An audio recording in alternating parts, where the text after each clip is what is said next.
ভাই দিনী বোনদের মধ্যে কিংবা দিনী সার্কেলের মানুষদের মধ্যে বেদিনদের মধ্যে তো আছেই, মানে একে অন্যের পিছে লেগে থাকা, একে অন্যের দোষ ত্রুটিকে চর্চা করা, একে অন্যের পিছনে কিভাবে মানে হাত ধুয়ে লেগে পড়া, যে কিভাবে তাকে হেয় প্রতিপন্ন করা যায়, কিভাবে কাউকে ছোট করা যায়, কিভাবে কাউকে কি করা যায়, যত হেয় প্রতিপন্ন লাঞ্ছিত করা যায়, এই চিন্তা চেতনা আমাদের মন মগজে মন মস্তিষ্কে সবসময় ঘুরে। আল্লাহ আকবার। অথচ আমরা নিজেদেরকে বলছি আহলুল হাদিস, সালাফি বলছি। আসুন সালাফদের কথা আল্লাহ তাআলা কি বলছেন। সালাফি কারা? সালাফ কারা? সাহাবাই কেরাম। তো অতএব সাহাবাই কেরাম কেমন ছিলেন? সূরা ফাতহ আয়াত নাম্বার 29 আল্লাহ তাআলা বলেন, প্রকৃত সালাফি যে সমস্ত যাবতীয় কল্যাণের পথে চলে সে। প্রকৃত সালাফি যে প্রকৃতপক্ষে যে সালাফি আহলুল হাদিস, সে অবশ্যই আল্লাহ এবং কি তার রাসূল সাল্লাল্লাহু আলাইহি সাল্লামের কোরআন ও সহিহ হাদিস ভিত্তিক জীবন যাপন করে। যা আল্লাহ বলেছেন, তার রাসূল বলেছেন, সেই মোতাবেক চলে। যা থেকে নিষেধ করেছেন তা সে ছেড়ে দেয়। সালাফি হতে হবে প্রকৃতপক্ষে। সালাফি হবেন আর দিন রাত অন্যকে অপমান অপদস্থ করা কিংবা অন্যের পিছে লেগে থাকবেন, এটা আপনার যাতে কখনো না হয়। কোন দিনে ভাই বোনের জন্য উচিত নয় যে আপনি মুসলিম ভাই বোনের কোনো দুষ্টটিকে আপনি চর্চা করবেন বা তার পিছনে আপনি ছুটে থাকবেন। সূরা হুজরাত পড়ে দেখেন, সমস্ত মানব জীবন পরিবর্তন হয় সূরা হুজরাত পড়লে।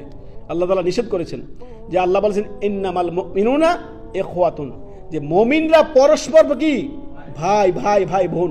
অতএব যখন আপনি আমাকে ভাই মনে করবেন তখন আর এমনটি করবেন মোটেও না। আপনি তো আমাকে দূরের মনে করছেন, যে আমার কিছুই না সে। এই কিছুই না মনে করে আপনি কি করতেছেন, এখন তার গীবতকে হালাল করে নিয়েছেন, তার পরনিন্দাকে।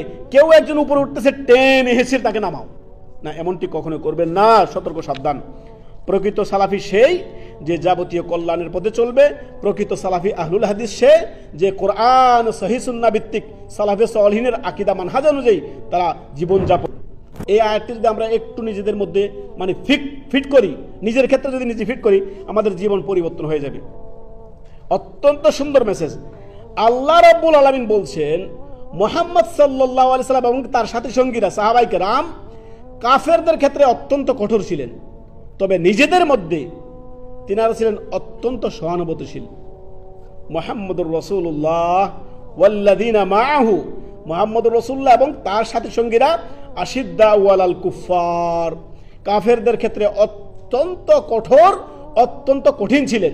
তবে আপসে নিজেদের মধ্যে রুহামাউ বাইনাহুম, নিজেদের মধ্যে অত্যন্ত সৌহার্দ্য, সম্প্রীতি, সদয়, সহনশীল, হিতাকাঙ্ক্ষী ছিলেন একে অন্যের। এই কথাই তো আল্লাহ তাআলা সূরা হুজরাতের 10 নম্বর আয়াতে আল্লাহ বলেন, ইন্নামাল মুমিনুনা ইখওয়া, মুমিনরা পরস্পর কি ভাই ভাই।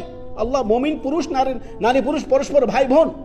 তো যখন আপনি আল্লাহ বলছেন মুমিন পুরুষ নারী পুরুষরা একে অন্যের ভাই বোন, তখন আপনার মুমিন ভাইয়ের আপনি দোষটি চর্চা করতে পারেন, তার অগোচরে তার গীবত করতে পারেন, তার অগোচরে তার পিছে লেগে থাকা কি, এগুলো আমাদের জাতি। আল্লাহু আকবার। আল্লাহ আমাদের হেফাজত করুন।